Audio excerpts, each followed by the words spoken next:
Bienvenidos oyentes de Radio Sefarad. Estamos de nuevo en este espacio dedicado a la comunidad judía de Uruguay en Identidad desde Uruguay con Jorge Schneiderman, de nuevo en los micrófonos de Radio Sefarad. Bienvenido. Muchísimas gracias, Alejandro. El gusto renovado de poder compartir contigo, con la audiencia de Radio Sefarad. Bueno, lo que tenemos para comunicar desde aquí, dar el mensaje de identidad, en fin, y bueno, y hoy nos convoca la conmemoración de un hecho trágico, sumamente luctuoso, ¿no? Los 25 años del atentado de la AMIA.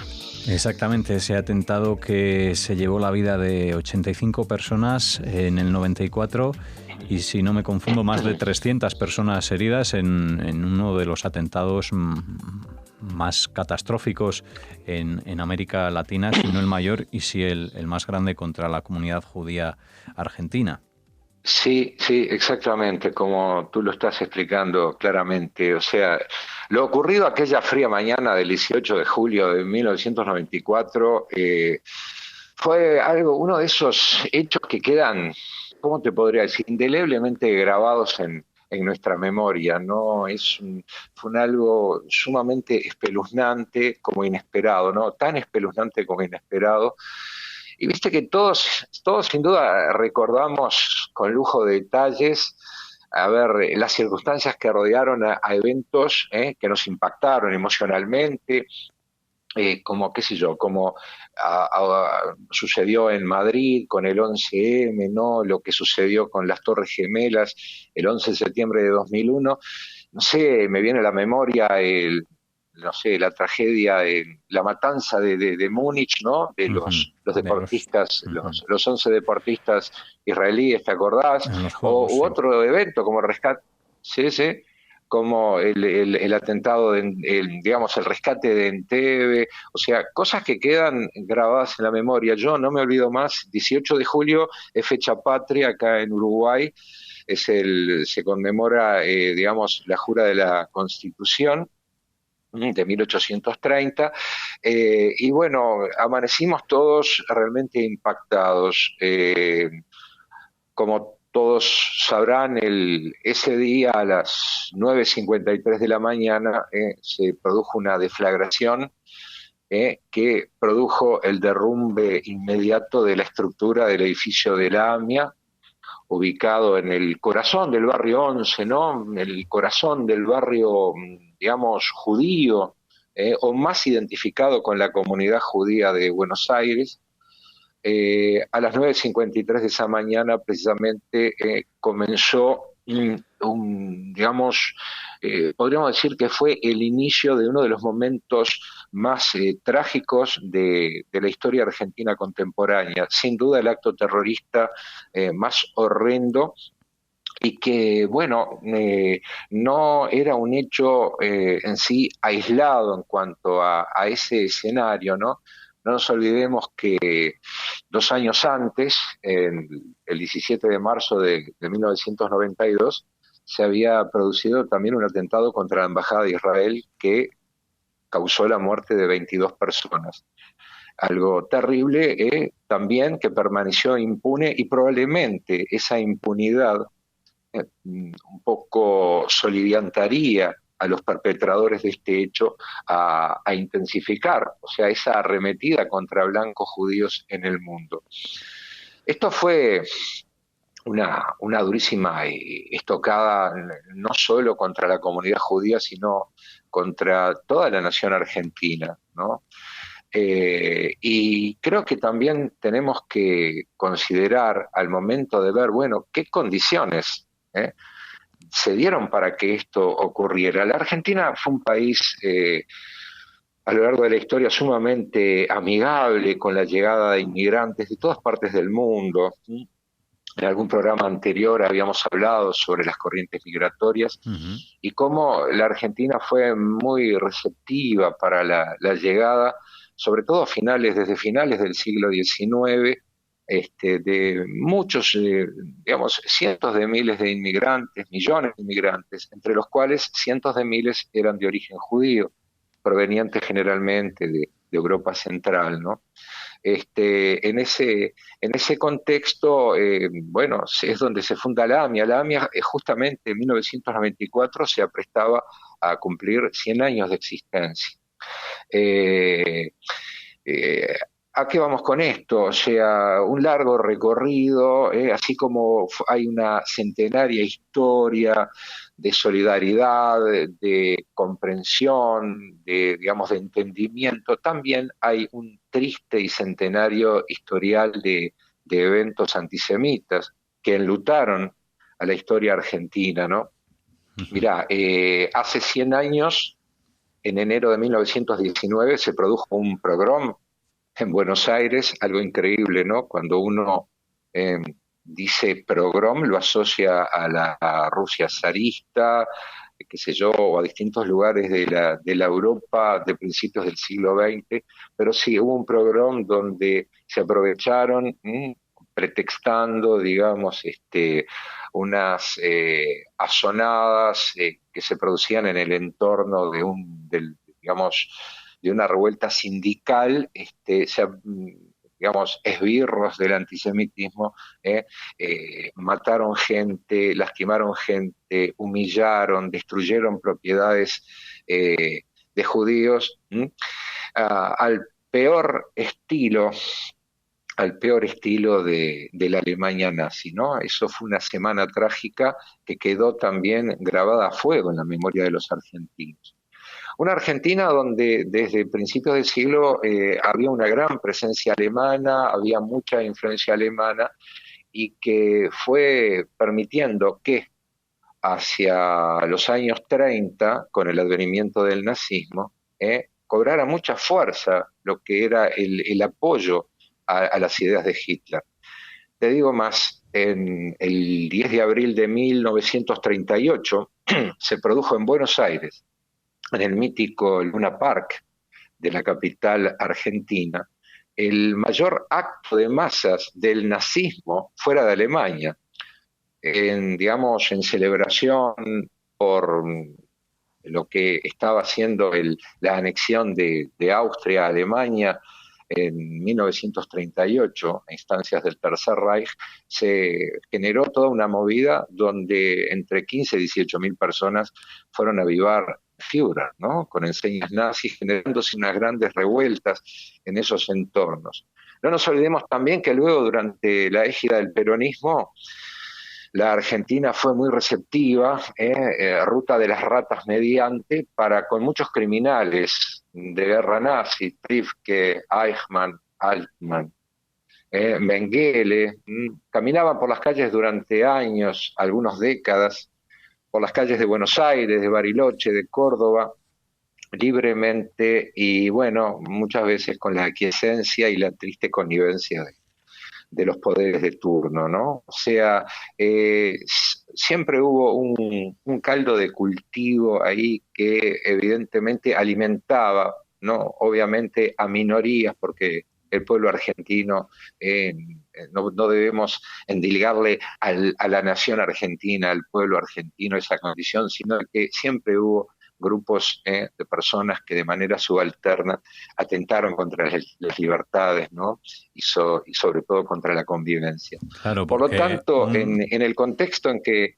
Sí. Sí, te decía que sí, un refugio de verdugos, sí, ¿no? En esa época argentina, pero como bien has dicho, de tantos inmigrantes, tantos miles, muchísimos más que los verdugos que allí fueron a refugiarse y que después, tantos años después, se encontraron con este atentado que, como bien decías, se comete contra una comunidad judía, pero que golpea a toda una sociedad argentina, incluso latinoamericana, países aledaños, evidentemente, es un impacto muy fuerte. Supongo que se vive el miedo también, ¿no? Y se piensa en resurgires, ¿no? de esos totalitarismos, un miedo, entiendo, primario al fin y al cabo cuando se produce ese atentado. Exacto, sí, sí, por supuesto. Es tal cual, Alejandro, porque fíjate que siempre hay brasas encendidas de todo lo que han sido esos movimientos nacionalistas que fundan su razón de ser en la muerte del otro, en el exterminio del otro. Y es de aquí que cuán concatenado, ¿no? Cuán concatenado está todo esto, que quién ha promocionado precisamente los grandes actos terroristas perpetrados en las últimas décadas, ha sido, por ejemplo, el gobierno de Irán, nada más ni nada menos, el Estado implicado en el patrocinio de Hezbollah, que sin duda fue el autor intelectual y también quien plasmó a través de sus contactos locales lo que fue este trágico suceso, ¿no? Estamos hablando del Estado de Irán, ese Estado de Irán que niega el holocausto, ese Estado de Irán que promueve el exterminio de Israel, que permanentemente preconiza políticas atentatorias contra la vida del pueblo judío, que permanentemente pone palos en la rueda para que todo proceso de entendimiento salga adelante. Ese Estado de Irán que se lava las manos y que pone cara de yo no fui en los organismos internacionales, evidentemente estuvo y está detrás de todo esto el Hezbollah, soliviantado y patrocinado por Teherán, generó tanto en el 92, en el atentado contra la embajada, como en el atentado contra la AMIA, todas las condiciones a través de contactos locales, ¿no? Para que este hecho no solo se perpetrara, sino que un oscuro manto de impunidad lo cubriera hasta nuestros días. De hecho, sí, perdona, sí, Jorge, una sí, línea sí. de investigación que llega a nuestros días casi, ¿no? Si no me confundo, en el 2015, cuando también desaparece de la faz de la tierra Alberto Nisman, el fiscal que investiga esta línea de acción, ¿no? Sí, exacto. Ahí está. Mira, eso es un tema axial, ¿no? Eh, eh, Como te decía, durante el gobierno de Menem, luego de perpetrado el atentado, hubo marchas y contramarchas, se detuvo a quienes proporcionaron el vehículo, los materiales, contactos dentro de la policía, Rivelli, el subcomisario Rivelli, después había un delincuente que proveyó de ciertos insumos, que fue Tejeldín, luego fueron absueltos, hubo un fiscal Galeano también de turbio accionar en ese interín, y luego todo quedó a foja cero. Parecería ser como que nada ni nadie tuvo responsabilidad en el hecho. Desde el 2004 en adelante se fueron generando instancias de investigación y bueno, en los últimos años el fiscal Alberto Natalio Nisman había generado toda una investigación un poco contra viento y marea, podríamos decir, en tanto había muchos intereses creados a nivel político, muy minada la justicia, muy contaminada de corrupción, como distintos gobiernos que se fueron sucediendo lamentablemente en el hermano país durante este primer tramo del siglo. Y bueno, lamentablemente, tratando de encubrir esto como si se tratara de un suicidio, el día antes de que el fiscal Nisman compareciera ante el Parlamento para dar muestras a cabalidad de elementos probatorios e inculpatorios de muchas de las personas que están detrás, desde el ámbito político, desde el ámbito económico, dentro y fuera de la Argentina, bueno, fue asesinado dentro de una trama, digamos, una especie como de thriller que evidentemente dejó al descubierto que hay mucha cosa sucia, mucha cosa que ha sido ocultada y que bueno, y que tristemente vemos hoy por hoy, cuando escuchamos, qué sé yo, a la presidenta Kirchner, a la expresidenta Kirchner, hablar como desentendiéndose y como que ellos, por el contrario, encabezaron siempre ese movimiento en busca de los culpables. Lamentablemente, hoy por hoy también hay divisiones dentro de la propia comunidad judía, cosa que ha sido aprovechada por el poder político, podríamos decir, Alejandro, para seguir generando toda esta niebla que no permite esclarecer los hechos. Es realmente triste, patético, no encuentro el término para poder definir esto de que 25 años después, ¿no? 25 años después, estemos con las manos vacías, más sabiendo que con el paso del tiempo, muchos elementos, muchos responsables, muchos culpables, sin duda, van a ir diluyéndose, y como que no va a ser posible dar justicia, o sea, dar lugar a la justicia para poder esclarecer definitivamente y que los culpables paguen por ello, ¿no? Es muy triste, es muy triste. Yo cada 18 de julio rememoro estos hechos y realmente me genera una gran angustia, porque como vos bien dijiste, fueron 85 personas muertas, masacradas literalmente, 300 personas heridas.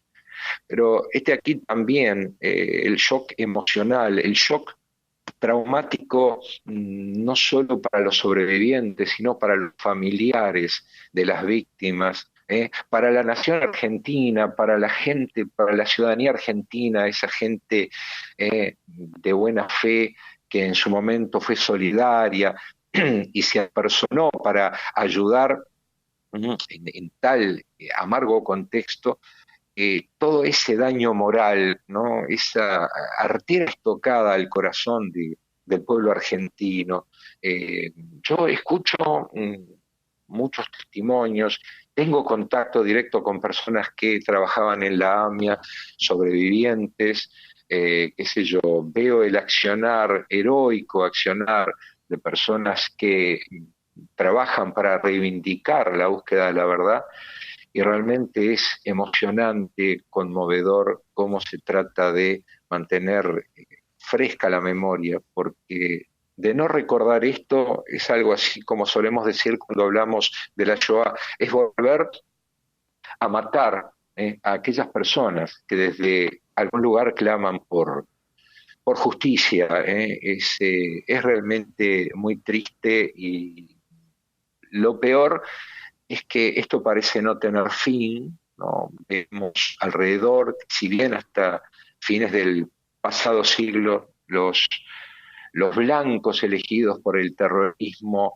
eran precisamente instituciones judías, todo lo relativo, todo lo vinculado al judaísmo. Vimos cómo a partir de 2001, con el atentado a las Torres Gemelas, ya nadie iba a estar seguro sobre la faz de la tierra, ¿no?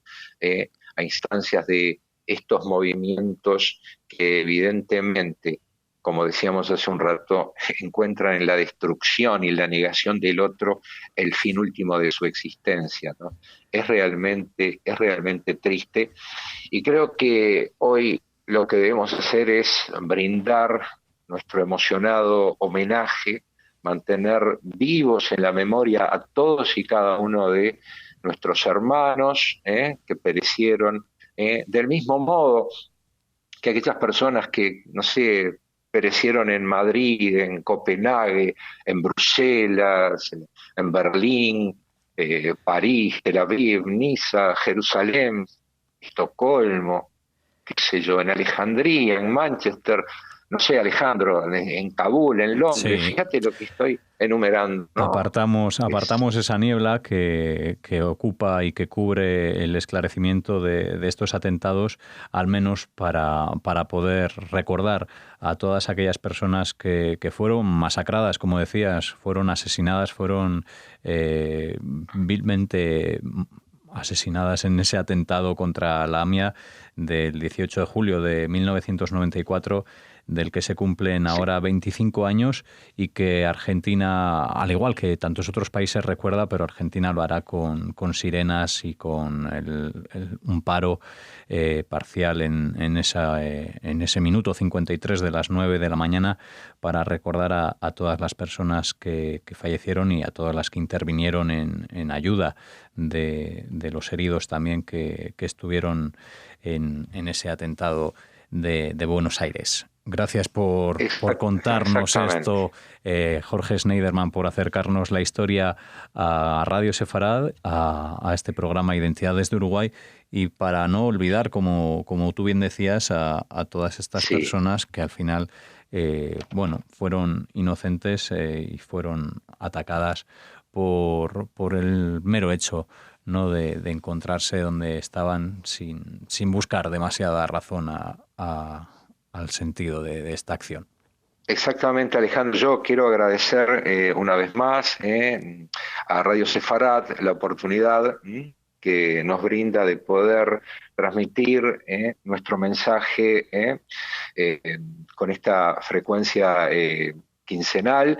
Y bueno, desde acá mi más sentido homenaje quiero reiterar a todo el pueblo argentino, ¿no? Como dice el himno de la República Argentina, al gran pueblo argentino, salud, y que no sepamos nunca más de este tipo de tragedias, y que la verdad, en definitiva, asome en el horizonte de nuestros países. Desde ya, mi agradecimiento.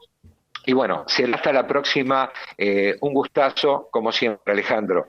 Pues con ese deseo nos despedimos, y a todos los oyentes recordarles que pueden acceder a la página del Mensuario Identidad desde mensuarioidentidad precisamente .com.uy de Uruguay. Un abrazo para ti y para todos los amigos y radioyentes que nos escuchan desde Uruguay.